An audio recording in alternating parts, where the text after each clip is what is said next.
Sou muito grato a Deus por estar aqui com vocês nesse encontro. Eu acho que um encontro como esse, além das palestras que são encorajadoras, esse contato, esse convívio, esse compartilhamento, é muito enriquecedor.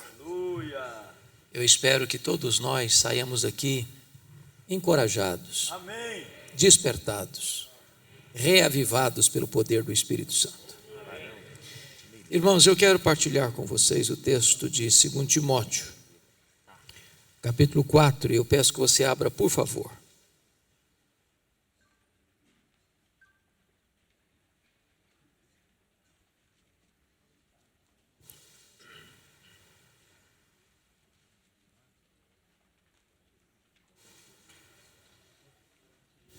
Segundo Timóteo, capítulo 4, versos 6 a 18.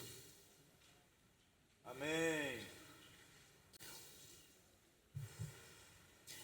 Do que eu ouvi até agora, me parece que a tônica tem sido que sofrimento, situações adversas, tempestades na vida não são impedimentos para fazer a obra. Até porque nós estamos dentro de uma pandemia. Algumas igrejas desidrataram, outras avançaram. Na crise, a igreja não pode recuar.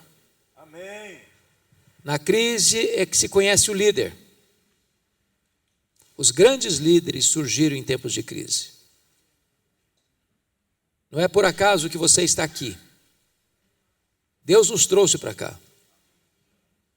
Essa é uma agenda de Deus para nós. Amém. E quando Paulo escreveu esse texto, ele não estava num congresso de pastores e líderes. Ele estava preso. Ele estava numa masmorra. Ele estava no corredor da morte. Ele estava aguardando o dia da sua execução. Quando eu me imagino numa situação dessa, eu valorizo mais o que ele escreveu. E ele escreve para Timóteo num período de muito sofrimento no mundo. Os cristãos estavam sendo queimados, crucificados, jogados às feras. O cristianismo estava numa situação de grande risco. E ele precisa passar o bastão para Timóteo. Ele já era velho, cheio de cicatrizes, caminhando para a execução, onde o carrasco haveria de tosar-lhe o pescoço. E as últimas palavras dele registradas na Bíblia são essas que vamos ler. E ele encerra com um amém sonoro, fechando as cortinas da vida. E Paulo se dirige a Timóteo assim: Timóteo, quanto a mim, eu já estou sendo oferecido por libação, e o tempo da minha partida é chegado. Combati o bom combate, completei a carreira, guardei a fé. Já agora a coroa da justiça me está guardada, a qual o reto Senhor me dará naquele dia, o reto juiz me dará naquele dia. E não apenas a mim, mas a todos quantos amam a sua vinda. Procura vir ter comigo depressa, porque Demas, tendo amado o presente século, me abandonou. Se foi para Tessalônica. Crescente foi para a Galácia. Tito para a Dalmácia. Somente Lucas está comigo. Toma contigo Marcos e traze-o, pois me é útil para o ministério. Quanto a Tíquico, mandei-o até Éfeso. Quando vieres, traz a capa que deixei em Troade, na casa de Carpo, bem como os livros, especialmente os pergaminhos. Alexandre, o latoeiro, causou-me muitos males. O Senhor lhe dará paga segundo as suas obras. Tu guarda-te também dele, porque resistiu fortemente às nossas palavras. Na minha primeira defesa, ninguém foi a meu favor, mas todos me abandonaram. Que isto não lhe seja posto em conta. Mas o Senhor me assistiu e me revestiu de forças, para que por meu intermédio a pregação fosse plenamente cumprida e todos os gentios ouvissem, e fui libertado da boca do leão. O Senhor me livrará também de toda obra maligna e me levará salvo para o seu reino celestial. A Ele glória pelos séculos dos séculos. Amém. Amém.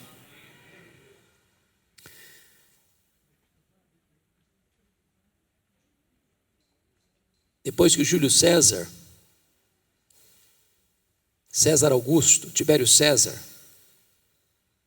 Calígula, Cláudio, Nero, Tito Flávio, Vespasiano, Domiciano governaram o mundo, a igreja passava por momentos dramáticos. Estamos vivendo talvez os tempos mais difíceis da igreja, desde que Nero em 54 assumiu o governo.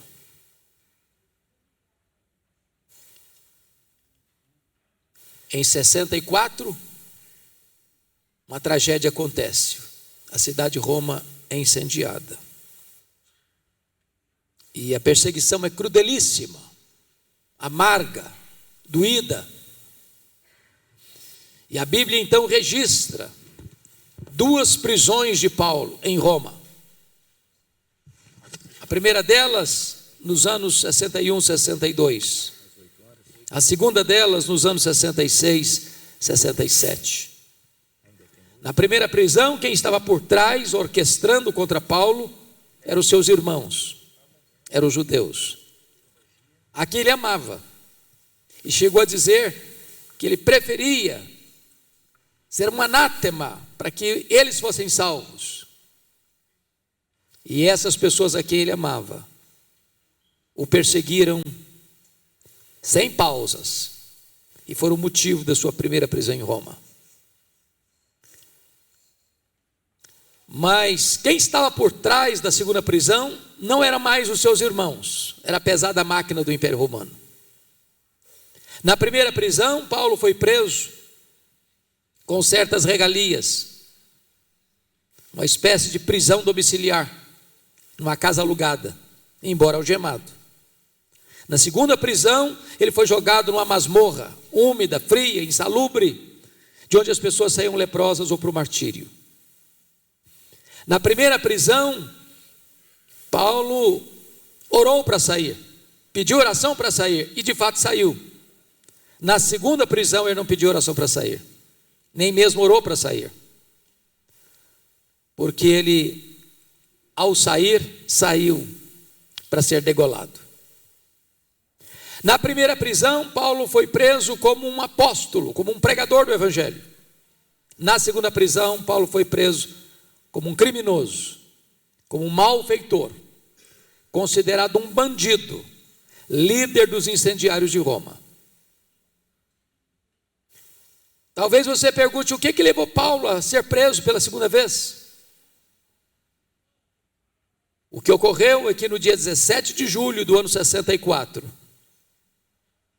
a cidade mais populosa do mundo, mais rica do mundo, mais poderosa do mundo, a conhecida cidade eterna, a capital do império, a cidade de Roma, com mais de 1 milhão de habitantes, foi incendiada criminosamente. Foram 7 noites e 6 dias de incêndio, de 17 de julho a 24 de julho do ano 64. Nero, o imperador, assistiu o espetáculo horrendo do alto da Torre de Mecenas, vestido de ator, tangendo a sua lira.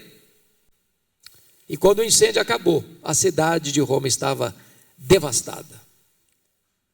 70% da cidade destruída. Dos 14 bairros ou regiões de Roma, 10 destruídas pelos incêndios.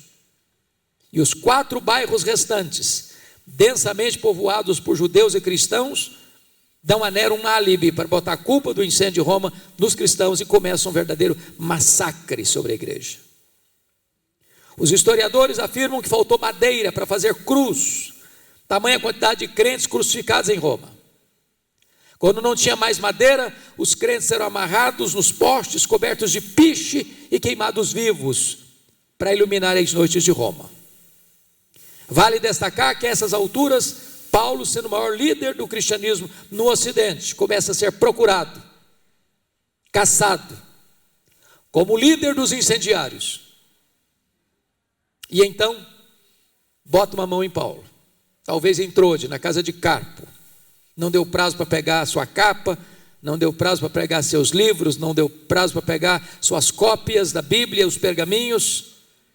E agora ele é jogado na masmorra mamertina em Roma, um lugar úmido, frio, escuro, mal cheiroso, de onde as pessoas saíam leprosas ou para o martírio. Pois é dessa prisão que Paulo escreve essa carta.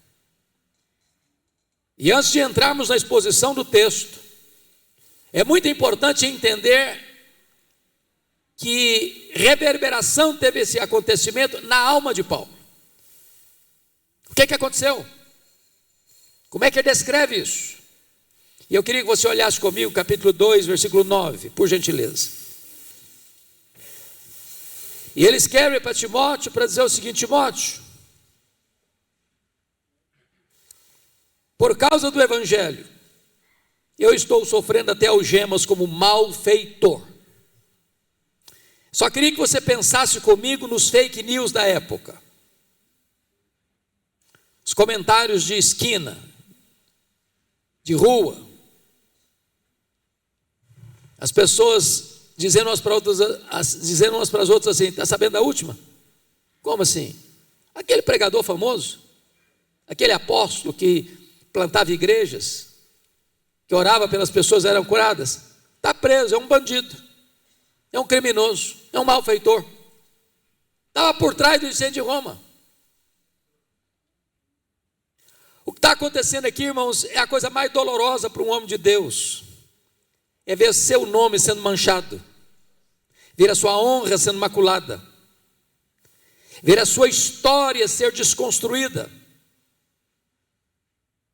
por boatarias, por fake news, por difamação, por atentado à honra, por assassinato de reputação. Não dá para recolher todas as penas que foram lançadas do pico dos montes. Mas tem mais. Veja comigo aí o capítulo 1, versículo 15. O que ele vai dizer? Isso é doloroso demais. Ele diz assim: Timóteo, meu filho, você está ciente de que todos os da Ásia me abandonaram.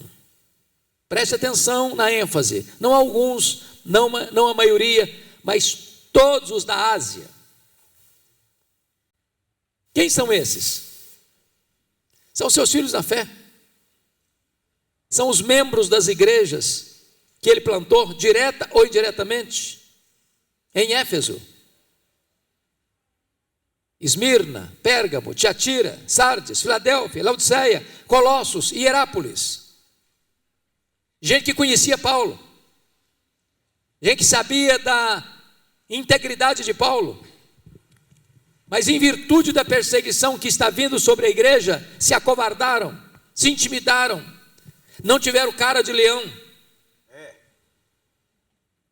e se encolheram acovardados, e deixaram Paulo sozinho, sem se levantarem para defender a honra dele.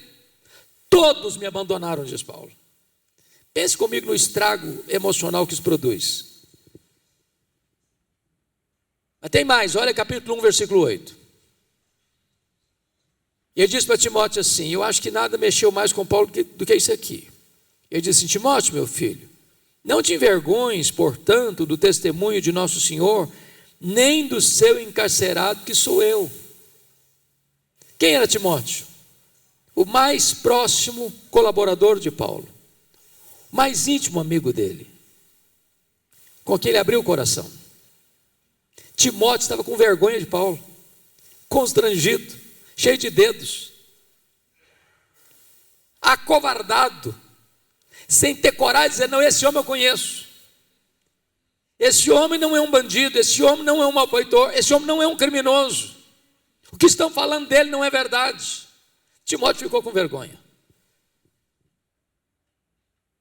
Mas tem mais, olha comigo o capítulo 4, verso 16. Antes de ler o texto, é importante entender uma coisa. Vocês sabem que até hoje, nas melhores escolas de direito do mundo, ainda se estuda o direito romano. Apesar de Paulo ter sido acusado de um crime tão grave, ele teve direito de defesa.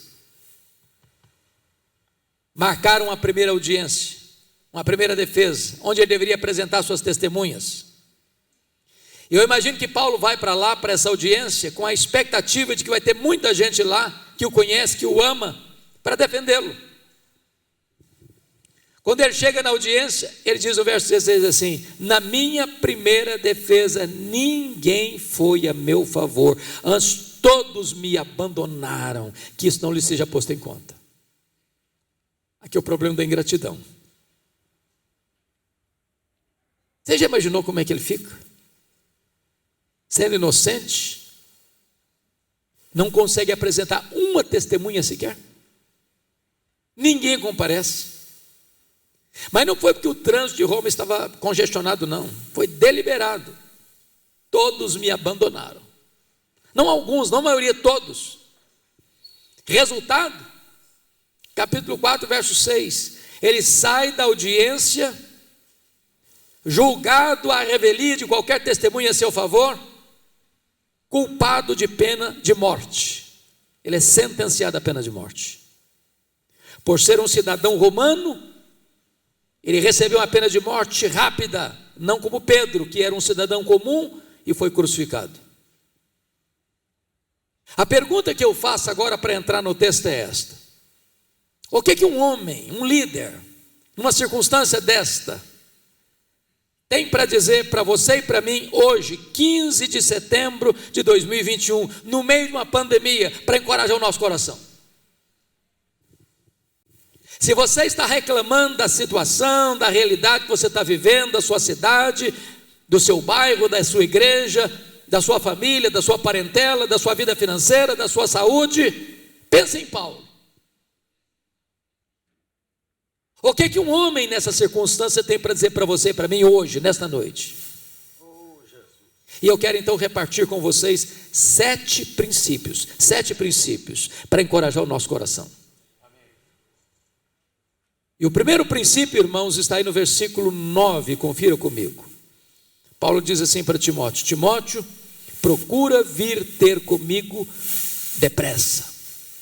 E o princípio que está por trás é este: quando a crise bater à porta da sua vida, tenha humildade e tenha coragem de pedir ajuda. Não fique sozinho. Amém. Não fique sozinho. Irmãos, a solidão é uma péssima companhia na hora da crise. Gente precisa de Deus, mas gente precisa de gente. Amém. Todos nós, irmãos, todos nós precisamos de um amigo do peito, para quem você tem liberdade e confiança de abrir o coração, de dividir as cargas, de repartir as dores.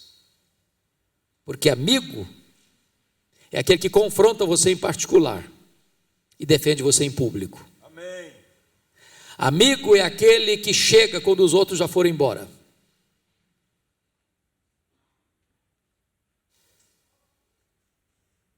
E é preciso dizer isso. Pastor e líder lida com multidão, mas muitas vezes vive no território da solidão. Talvez por isso, irmãos, tantos colegas chegam ao extremo de ceifar sua própria vida.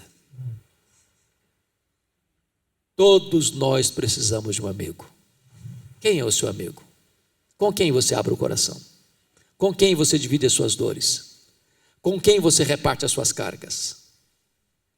para quem você tem liberdade de ligar ou de escrever, como Paulo escreveu para Timóteo: meu filho, larga tudo aí, corra para cá, eu preciso de você comigo. Vem ter comigo depressa.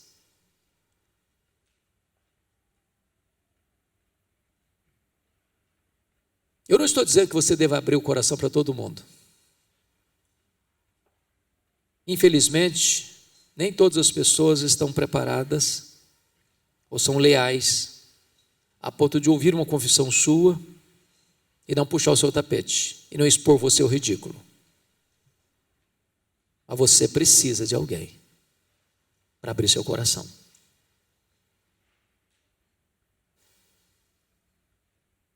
Muitas tragédias seriam evitadas se esse princípio fosse usado na nossa vida, no nosso ministério.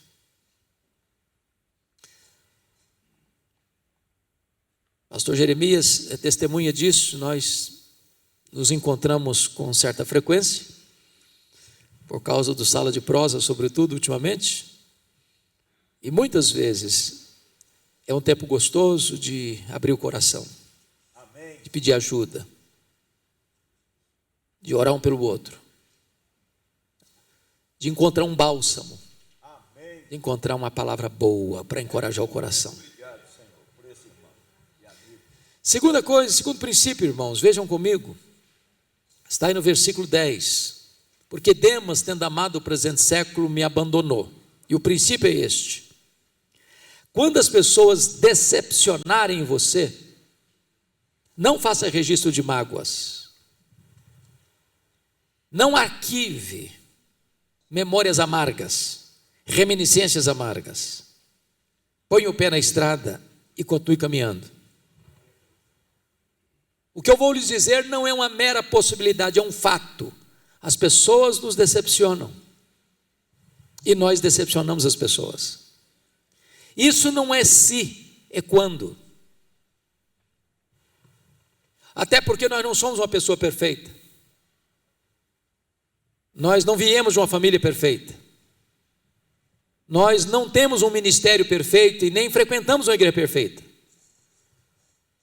Às vezes nós machucamos alguém sem saber que estamos machucando. Eu não sei quanto a vocês, de repente vocês são mais crentes do que eu, não passam por isso. Mas de vez em quando eu tomo alguns sustos. Eu chego na igreja, a pessoa me puxa do lado, me diz: estou chateada com o senhor. E eu tomo um susto, não estou sabendo o que está acontecendo. O senhor está lembrado daquele dia? Eu falei: qual dia? Aquele dia. O senhor chegou? O senhor falou: ô fulano, ô Beltrano, ô ciclano, tudo bem, tudo bem, tudo bem. E eu estava do lado, o senhor passou reto. Até tu, Brutus. E se a pessoa nunca viesse falar com você, você nunca pediria perdão para ela, porque você não lembra mesmo. Um ato falho, uma memória assim, meia fraquinha, você passou sem perceber. Mas a pessoa pensou que foi intencional e ficou magoada.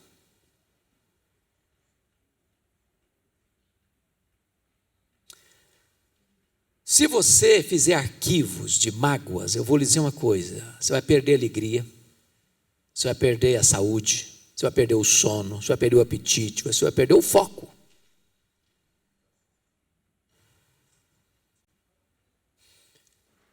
Se você guardar mágoas, eu vou lhe dizer que você vai viver num cabresto. Você vai ficar numa masmorra existencial e emocional. Você não vai ter paz. Porque guardar mágoas é autofagia, é autodestruição. Quando a pessoa nutre alguma mágoa no coração, ela vive prisioneira daquela pessoa que ela está nutrindo a mágoa. Você vai sair de férias, a pessoa vai pegar carona com você. Você vai chegar em casa cansado, a pessoa deita do seu lado, tira o seu sono. Você vai sentar à mesa para tomar uma refeição, ela senta com você, tira o seu apetite. Então não faça arquivo de mágoas. Eu li um livro que me ajudou demais, Viktor Frankl. Se você não leu esse livro, vale a pena, Em Busca de Sentido. Viktor Frankl é o pai da logoterapia, foi um judeu que viveu no campo da Polônia, campo de concentração, e sobreviveu. E ele disse algo incrível, ele disse o seguinte: A única coisa que nesta vida ninguém pode tirar de você, eu não estou falando da salvação, que também ninguém pode, estou falando aqui agora, debaixo do sol. Ninguém pode tirar de você o direito que você tem de fazer suas escolhas. As pessoas podem tirar sua liberdade, podem tirar seus bens, podem tirar sua família, podem tirar sua saúde, podem tirar sua própria vida. Mas ninguém pode tirar de você o direito que você tem de fazer as suas escolhas. Ela fala mal de você, você fala bem dela. Ela amaldiçoa você, você bendiz a ela. Ela persegue você, você ora por ela. Ela machuca você, você destila bênção para a vida dela. Irmãos amados, ministério não é indolor. E se nós não aprendermos o princípio de perdoar, a gente azeda a alma e carrega uma mochila pesada nas costas. Se alguém está machucando você, filho, guarde mágoa não. Põe o pé na estrada e continua caminhando. Se alguém decepcionou você, que caminhou um dia com você, que foi companheiro seu na jornada, que foi colaborador seu no trabalho, que foi lá um braço direito na igreja, de repente abandonou você, virou as costas para você e abandonou você na hora que você mais precisava da ajuda dessa pessoa, não guarde mágoas, toca a vida, toca o ministério. É boa. Terceiro princípio, confira aí comigo por gentileza, o versículo 13. Aliás, vamos pegar o versículo 11 primeiro. Terceiro é o versículo 11. Toma contigo Marcos e traze-o, pois me é útil para o ministério. O princípio aqui é o seguinte: se você num dia da sua vida lembrar que você foi duro demais com alguém, machucou alguém, com palavras, com atitudes, tenha humildade de reconhecer seu erro e pedir perdão. Eu só consigo entender o versículo 11 quando eu entendo mais dois versículos da Bíblia. O primeiro deles é Atos 13, 13. Está escrito lá que esse Marcos aqui era uma espécie de assistente dos missionários Paulo e Barnabé na primeira viagem, e que em Perge da Panfilha, Atos 13, 13, abandonou os missionários e voltou para a casa da mãe dele em Jerusalém. A pergunta é: por que o Marcos abandonou os dois missionários? A Bíblia não responde essa pergunta. Nós podemos inferir três possibilidades lógicas. Primeira delas, ele era muito novo, pensou que missões fosse turismo. Quando ele percebeu que não era, se decepcionou. É uma possibilidade. Segunda possibilidade: quando saíram de Antioquia, da Síria, o líder da caravana não era o Paulo, era o Barnabé, primo dele. Lá em Pafos o comando muda. E ele deve ter pensado: sob a liderança do meu primo eu tinha coragem de ir, na liderança do outro eu não vou não. Terceira possibilidade, eu creio nessa aqui. Gálatas 4, 13 a 15, diz que Paulo pregou o evangelho pela primeira vez na Galácia por causa de uma enfermidade física. Não consta que Paulo tenha saído de Antioquia da Síria doente, mas consta que ele chegou em Antioquia da Pisídia, Icônio, Derbe e Listra doente. Que doença era essa?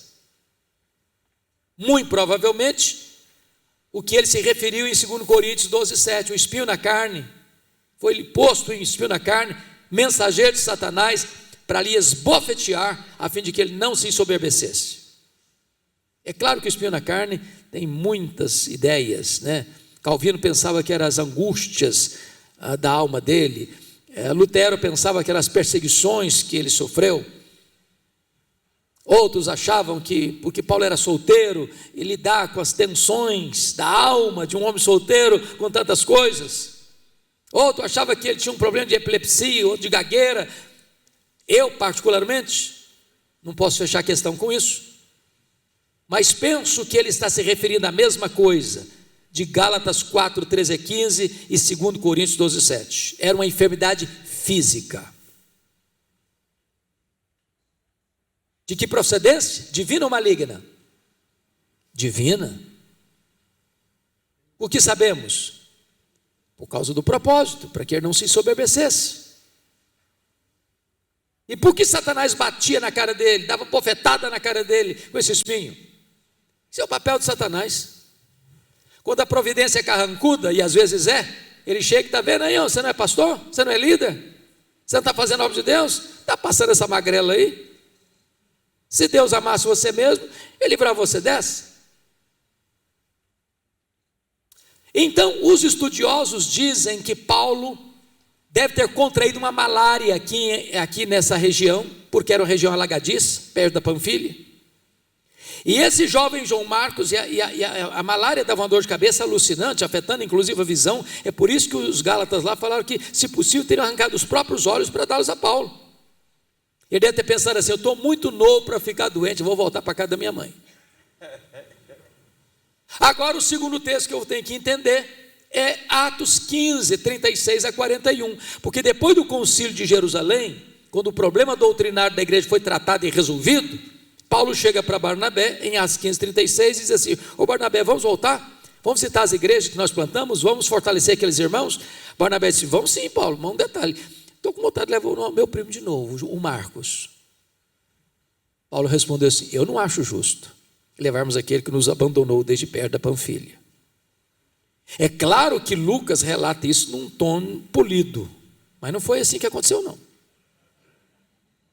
Então eu vou tentar parafrasear. Acho que foi mais ou menos o seguinte: Paulo chega para o Barnabé todo animado, falou: Barnabé, você viu o resultado maravilhoso do concílio da igreja de Jerusalém?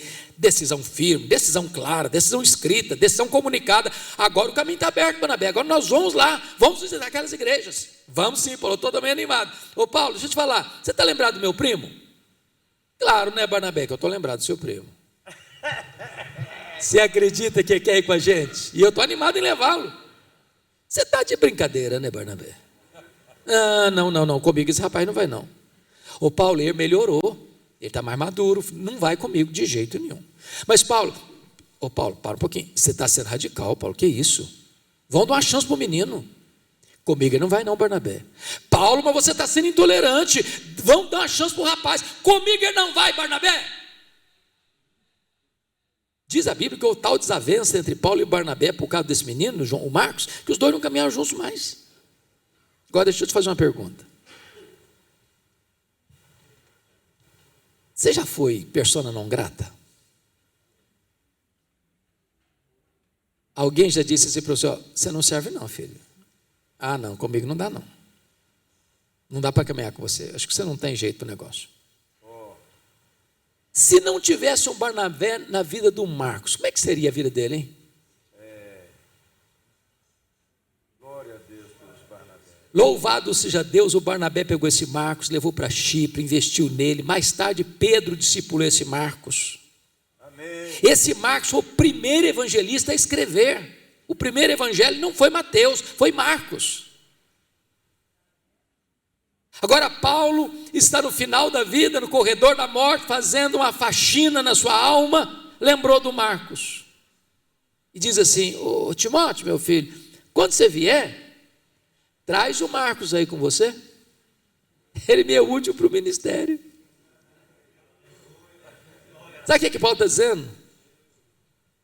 Você nunca é tão grande como quando você é humilde.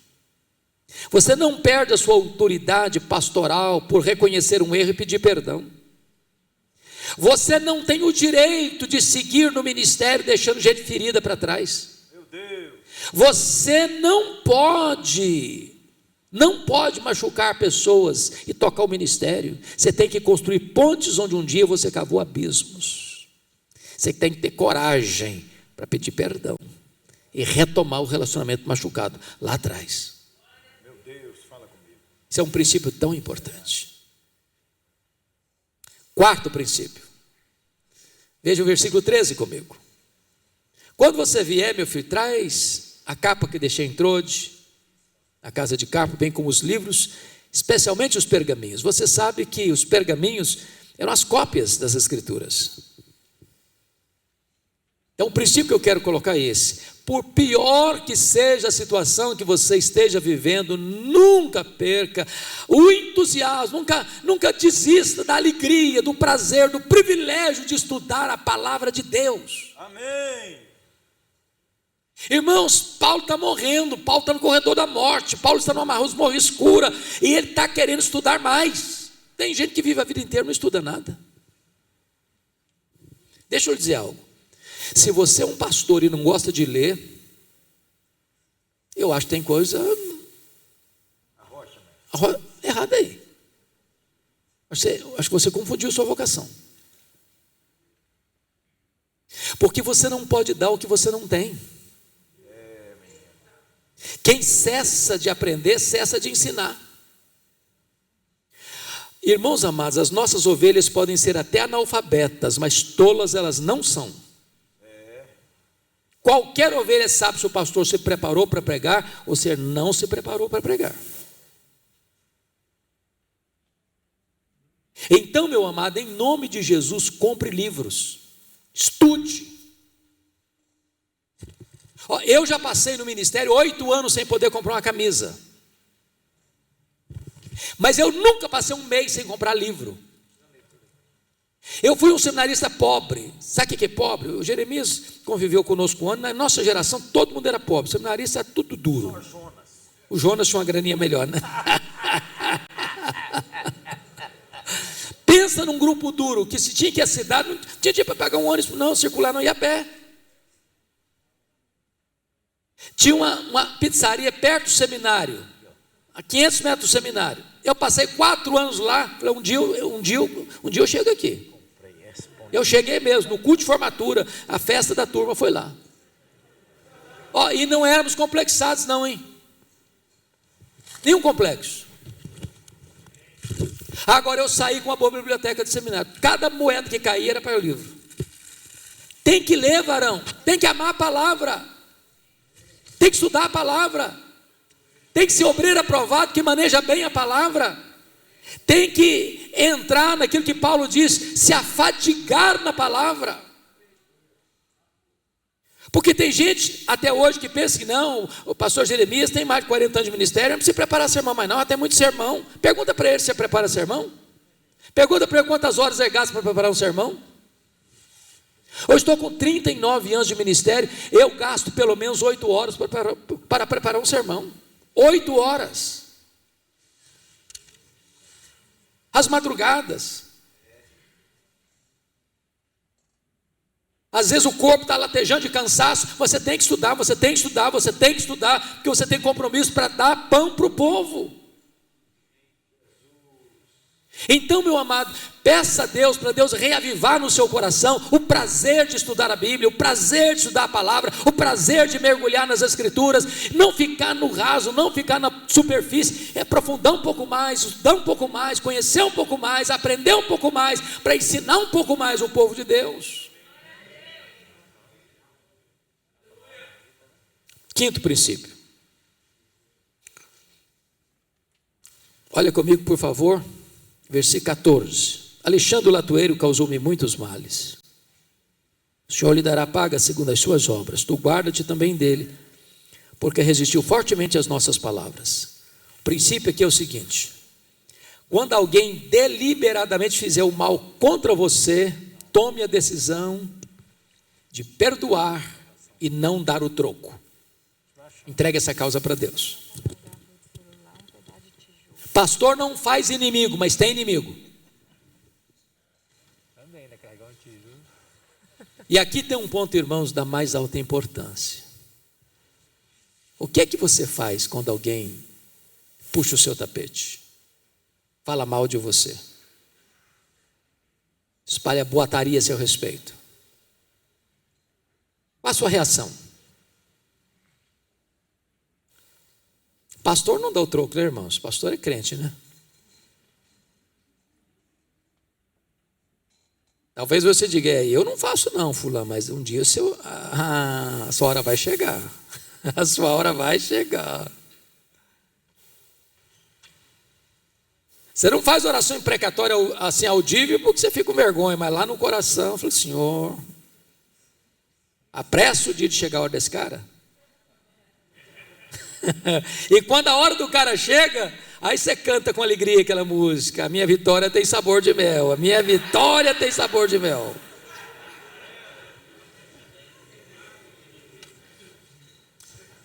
Ô, irmãos amados, não é fácil não. Perdoar não é fácil, mas é necessário. Ninguém tem uma vida saudável sem perdão. Ninguém tem casamento saudável sem perdão. Ninguém tem família saudável sem perdão. Ninguém tem igreja saudável sem perdão. Não tem.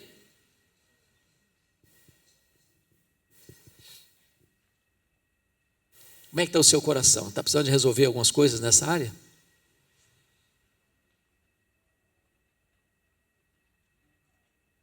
Não dê o troco. Não revide. Tome a decisão de perdoar e entrega para Deus. Deus sabe fazer, você não sabe. A mim me pertence a vingança, diz o Senhor. Se você fizer com as suas mãos, vai dar errado.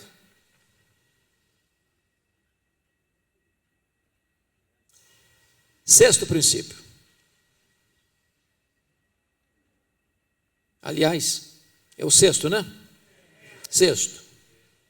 Versículo 16: na minha primeira defesa ninguém foi a meu favor, antes todos me abandonaram, que isso não lhes seja posto em conta, mas o Senhor me assistiu e me revestiu de forças, para que por meu intermédio a pregação fosse plenamente cumprida, e todos os gentios ouvissem, e fui libertado da boca do leão. O princípio aqui é o seguinte: por mais dolorosa que seja a realidade que você esteja enfrentando, saiba disso, Deus nunca vai desamparar você. A terra pode desamparar, o céu não. Os homens podem desamparar, Deus não. Eu fico imaginando, irmãos, o que aconteceu com Paulo naquela audiência. Porque quando o texto no versículo 17 diz: mas o Senhor me revestiu de forças, o que me passa a ideia é que quando Paulo vai para a audiência e não tem ninguém lá para defendê-lo, ao contrário, todos o abandonam, o ânimo dele foi lá para baixo, ficou fraco. Aí Deus vem e levanta o cara, reanima o cara. Isso é maravilhoso, porque é o que Deus faz com você e comigo. Amém. Mas o Senhor me assistiu, o Senhor me revestiu de forças. E note que Paulo não está preocupado com ele está preocupado com o Evangelho. Ele me revestiu de forças para que o Evangelho fosse pregado a todos os gentios. O que é importante, preste atenção nisso, não é o vaso, é o conteúdo do vaso. Nós estamos vivendo uma geração que está relativizando o conteúdo e dando mais importância à embalagem.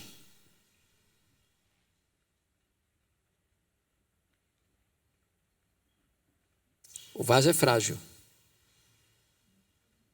o vaso é de barro, mas o conteúdo é poderosíssimo. Mas me permita, irmãos, em vez de 7, deixa eu acrescentar mais um, dá um bônus para terminar. Sétimo lugar. Veja comigo, porque eu queria partilhar um versículo que eu não li, que é o versículo 21. Ele diz no verso 21 o seguinte: em sétimo lugar: Timóteo, procura vir ter comigo, não só depressa, mas venha antes do inverno. E o princípio é esse: o que você tiver que fazer, faça agora, porque amanhã pode ser tarde demais. É curioso que no versículo 9 ele diz: procura vir ter comigo depressa. Mas o que é depressa? Eu não sei. Pode ser um dia, pode ser uma hora, pode ser uma semana, pode ser um mês. Eu não sei o que é depressa. É subjetivo. Para que não houvesse qualquer confusão sobre o que ele está dizendo, ele explica numa nota pós-scriptum, no 21, dizendo assim: quando eu quis dizer depressa, eu estou querendo dizer antes do inverno. Por que ele diz isso? Porque no inverno, os 3 meses de inverno, não se navegava direito, com segurança. Você se lembra disso em Atos 27. O que ele está dizendo para Timóteo é o seguinte: ô Timóteo, quando eu estou dizendo para você vir depressa, filho, eu estou querendo dizer para você vir agora, antes do inverno. Sabe por quê? Se você esperar os 3 meses de inverno passar para vir, não precisa vir mais não, eu já terei sido executado. Não adianta vir mais. Ou você vem agora, ou não precisa vir. Isso é um princípio, irmãos. Um princípio.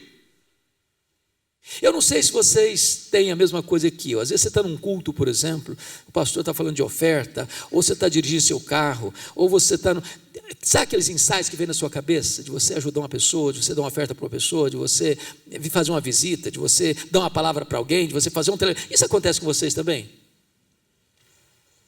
Não subestime isso não. Ouça, atenda.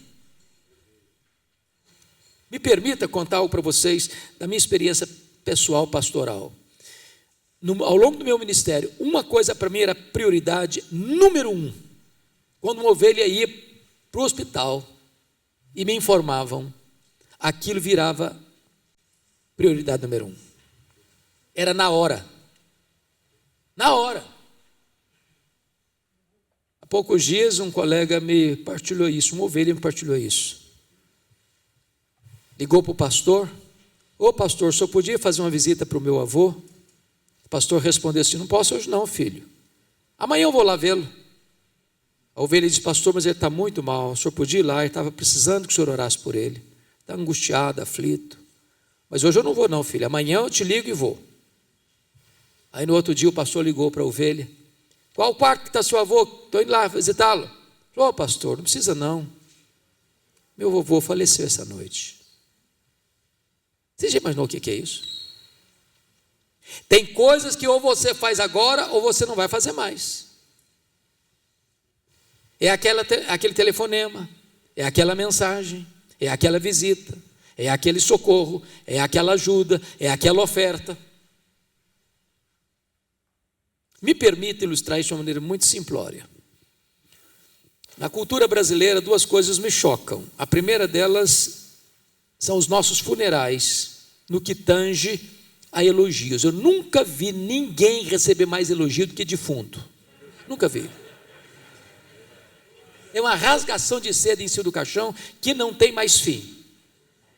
A grande pergunta é se aquela pessoa que agora não escuta mais elogio, escutou alguns desses elogios em vida. Então, se você ama alguém, fala para essa pessoa. Se você acha que essa pessoa é importante na sua vida, fale isso para ela. Porque tem crente assim, muito assim, espiritual demais. Não, pastor, esse negócio de elogiar é fria, leva a pessoa a ficar soberba. Não, o que a Bíblia proíbe não é elogio, é hipocrisia. É falar uma coisa e sentir outra. Mas um elogio na hora certa faz um bem enorme para a alma. Não faça como Davi. Davi era um homem de Deus, mas Davi falhou demais no que tange a família dele. O filho dele, Absalão, tentou conversar com o pai, acertar os ponteiros com o pai, 11 anos. 11 anos. Depois de 7 anos, que o menino queria encontrar o pai, deixou um recado para o pai: ô papai, eu prefiro que o senhor me mate, mas o senhor fale comigo.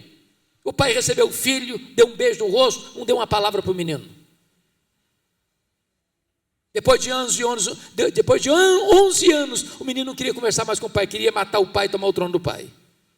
Nessa empreitada em glória, ele morre. Aí o Davi chora: ah, meu filho Absalão, Absalão, meu filho, quem me dera ter dado a minha vida por ti. Agora não adianta, Davi, agora é tarde.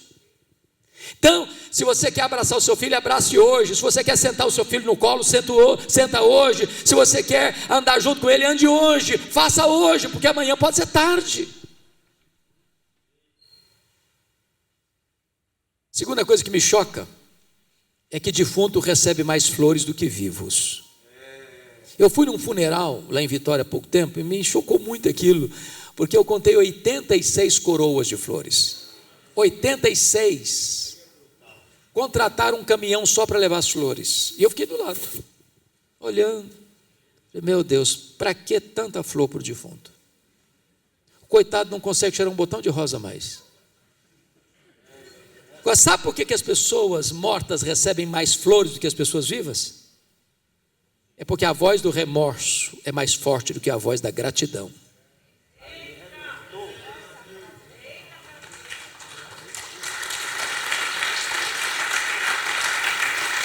Se você tem que dar flor para alguém, dê em vida.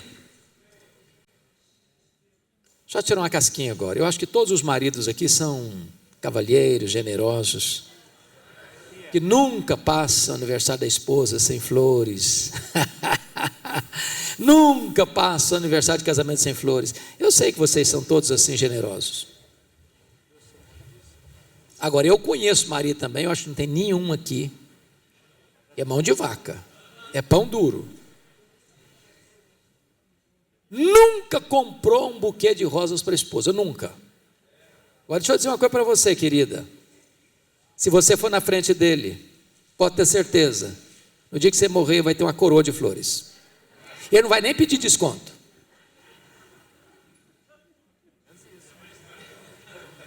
Então preste bem atenção nisso. Tem coisas na vida que ou você faz agora, ou você não vai ter chance de fazer amanhã. Venha antes do inverno. Manda flores em vida. Elogie as pessoas. Faça um cafuné nelas. Faça um carinho na alma dela. Faça um cafuné no coração dela. Enquanto você pode. Enquanto você pode. Último princípio. 8º. Veja você comigo, por favor, o versículo 18. Lá na parte final, ele termina assim: a ele glória pelos séculos dos séculos. E o princípio é este: a melhor maneira de você encerrar a vida e fechar as cortinas da história é dando a Jesus toda a glória que Ele merece. Não tem monumentos a si mesmo? Se existe um homem que tinha motivos para se gloriar, era Paulo. Camarada plantou igrejas na província da Galácia, da Macedônia, da Acaia, da Ásia Menor. Por onde ele passou, deixou frutos do seu ministério. E ele não está fazendo um inventário para dar glórias ao nome dele mesmo. Ele fecha a cortina, encerra a vida, dizendo a ele glória pelos séculos dos séculos. Amém. E eu fico imaginando, pastor Jeremias, que quando Paulo é chamado pelo carrasco, o carrasco era a pessoa que executava a pena de morte, e vai lá naquela masmorra mamertina, para gritar o nome dele, para tirá-lo de lá. Na medida em que ele está caminhando para o local de execução, ele deve ter lembrado de tudo isso que ele escreveu para Timóteo, porque essa carta foi escrita antes do martírio, obviamente. E ele vai fazer, de certa forma, um resumo para nós do que ele viveu. Primeiro, o passado dele está claro no verso 7. Combati o bom combate, completei a carreira, guardei a fé. Aqui tem um princípio fundamental, que de vez em quando Jeremias e eu conversamos em Campinas. Quando a gente é mais jovem, a gente briga até com a sombra. Você compra briga que não precisa comprar. Você luta batalha que não é sua, que não vale a pena batalhar. Se espremer, o resultado é zero. Zero. Se a briga não for boa, não entra nela não. Só se o combate for bom. Se for um bom combate, combata-o. Não fuja dele não, não seja covarde não. Entra não. Mas se for um bom combate, entra nele. Não largue a obra no meio do caminho não, complete a carreira. Quando Paulo estava indo, e é o texto que nós lemos hoje de manhã, quando ele estava indo para Jerusalém, em Atos 20, 24, ele tinha um projeto de vida, era completar a sua carreira. Agora é testemunho de vida, eu completei a carreira. Mas ele diz mais, eu guardei a fé, eu não negociei princípios e valores. Naveguei por esses mares revoltos, das muitas novidades no mercado da fé, sem jamais perder o rumo, guardei a fé. No verso 6 ele faz uma avaliação do presente, e ele diz algo sublime: quanto a mim já estou sendo oferecido por libação, e o tempo da minha partida é chegado. Sabe o que ele está dizendo? Ô Timóteo, Roma vai me matar, meu filho. Mas na verdade, Timóteo, é eu que vou me entregar. Mas não vou me entregar para Roma não, Timóteo, eu vou me entregar para Deus. E tem mais, Timóteo, eu não vou morrer não, eu vou é partir. Porque a palavra partir é um eufemismo para morte, que significava 3 coisas no grego. Primeiro, tirar o fardo das costas de alguém. Morrer para um crente é descansar das suas fadigas.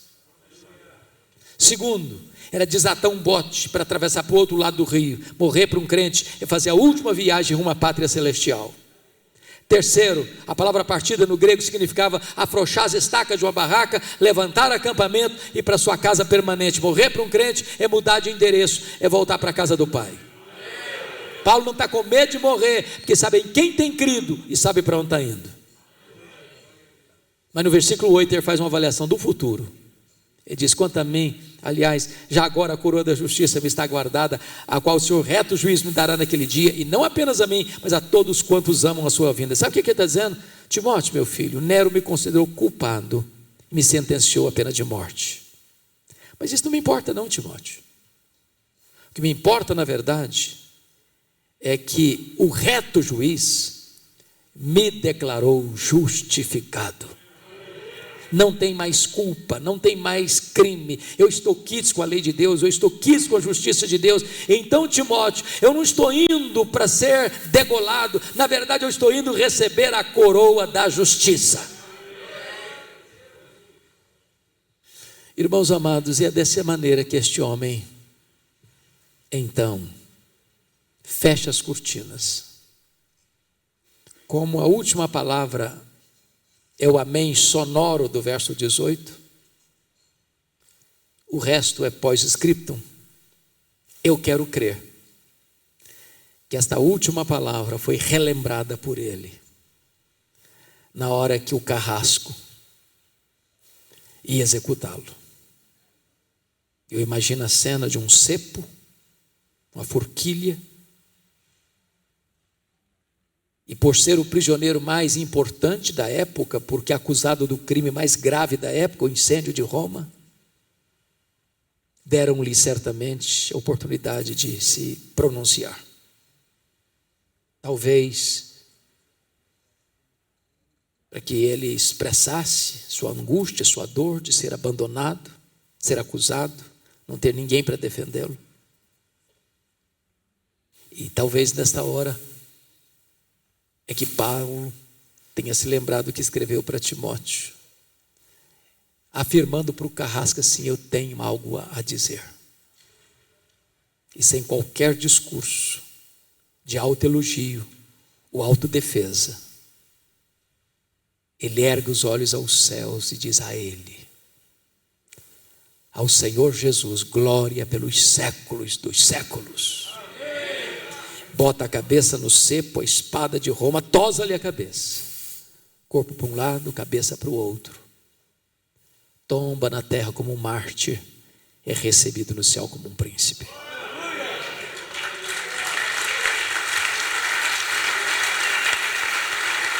Este homem, irmãos, este homem está aqui. Ele está entre nós. Aliás, o coração dele bate no nosso peito. O sangue dele corre em nossas veias. Nós somos Paulo. Com os nossos desafios, com as nossas lutas, com as nossas dores, com os nossos conflitos, com o mundo hostil à nossa volta, com o diabo furioso contra nós. Mas você e eu podemos falar com ele: para mim eu viverei Cristo, morrer é lucro. Amém. Você, como ele, pode dizer: eu combati o bom combate, eu completei a carreira, eu guardei a fé. Como ele, você pode dizer: eu sei em quem eu tenho crido, e estou certo que ele é poderoso para guardar o meu depósito até o dia final. Como ele, você pode dizer: se vivemos, para o Senhor vivemos, se morremos, para o Senhor morremos, quer pois vivamos, quer pois morramos, nós somos do Senhor. Eu espero em nome de Jesus que este congresso, irmãos, seja muito mais do que mais um congresso na história da sua vida, seja um tempo de Deus, um divisor de águas na sua história, a sair deste congresso cheio do Espírito Santo, no poder do Espírito Santo, para impactar a sua vida, a sua família e o seu ministério, para a glória de Deus, em nome de Jesus.